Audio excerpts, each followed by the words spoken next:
So, perfect.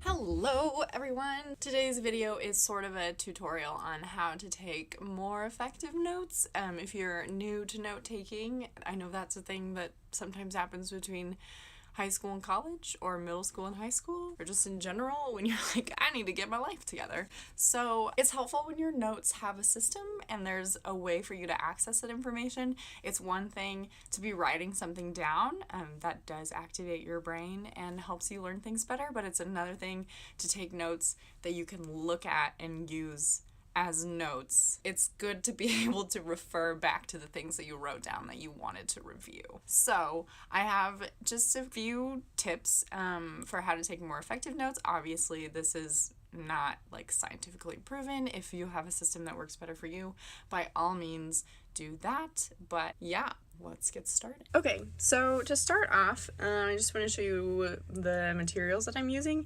So I like to have a ruler. I will show you what that's useful for. I use it for my bullet journal, but also for taking notes. I like to have black pens. These are, yes, you can get them at Walmart.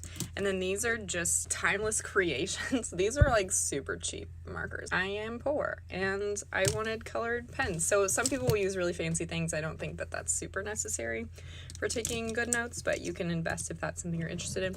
And I also use these little Post-it things to separate subjects or chapters or whatever. So I have a couple colors of those as well. So let's start with my least organized notebook. This is philosophy. A general format. I like to have the title of the lecture or the title of the reading at the top so you can see here. With a different thing, I like to keep the title consistent across the pages so that I know what I'm looking at and what I'm studying. So another thing that you can do is separate out certain points by bullet points. I know that that makes intuitive sense, but also just like if you were taking notes on like a Word document, how you can indent.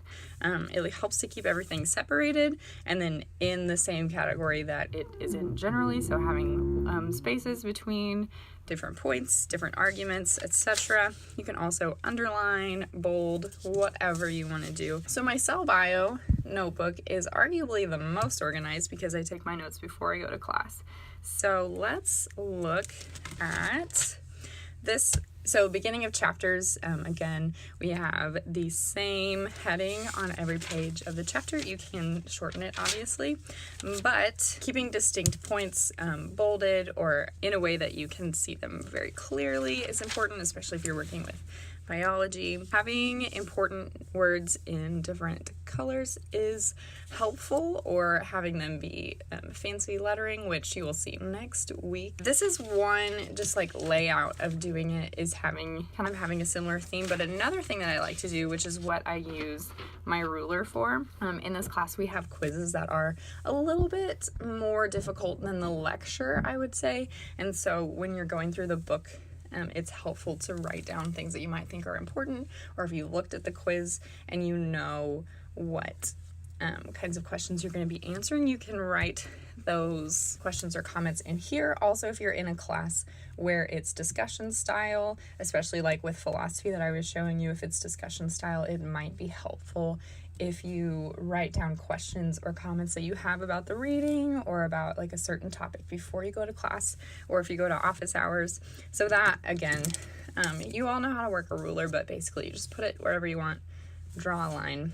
This is for your notes. This is notes about the notes. So, all right, and finally, this is my organic chemistry notebook. It is probably a big mess because I take lots of notes in class, and so those are not super well done. So these are notes that I'll take before class, so this gives me time to like think of things.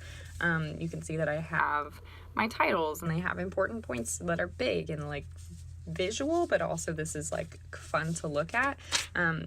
But if you're moving into things that you're taking during class, I think it's important to realize that like not everything is going to be beautiful all of the time. So there's going to be some mess ups in your work, or just like yuck in general. So just like be easy on yourself, but also it's nice to have notes that you are proud of, I guess, or that are nice to look at. So Yes, it doesn't have to be beautiful, it just has to be functional, but these are just like a little preview of my notes. Please enjoy the fast motion video that I will put right now of me taking notes.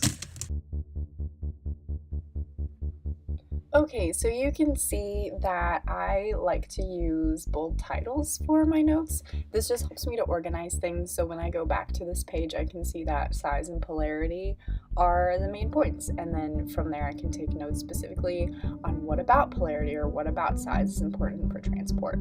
Additionally, you can use different colored pens to highlight things or use highlighters if that is your prerogative. So I like to use, I kind of like to have a theme for my notes, and so this one is black, white, and blue, but you can do any color scheme that is helpful for you. So again, underlining, highlighting things that are important, then also having like bolded titles is just helpful for organizing information, so that if you need to see the most important information on the page, you know what you're looking at, and then that helps you to organize more specific information as well. So hopefully some of those tips are helpful and you can put them to use in your notes. If you have any questions, please leave them in the comments. If you have better tips than I do, which is very possible, probably by default you have better tips than I do. So leave those in the comments as well. If you haven't already, please subscribe. I try to put videos out every Thursday, but I am in college, so like sometimes things are really busy, i.e. this video is late. Welcome to my life. I'm always late to everything. Literally everything. Perfect. So yeah, thanks for watching and I will see you back next week. Bye. I said helpful so many times in that sentence. Try again. Perfect.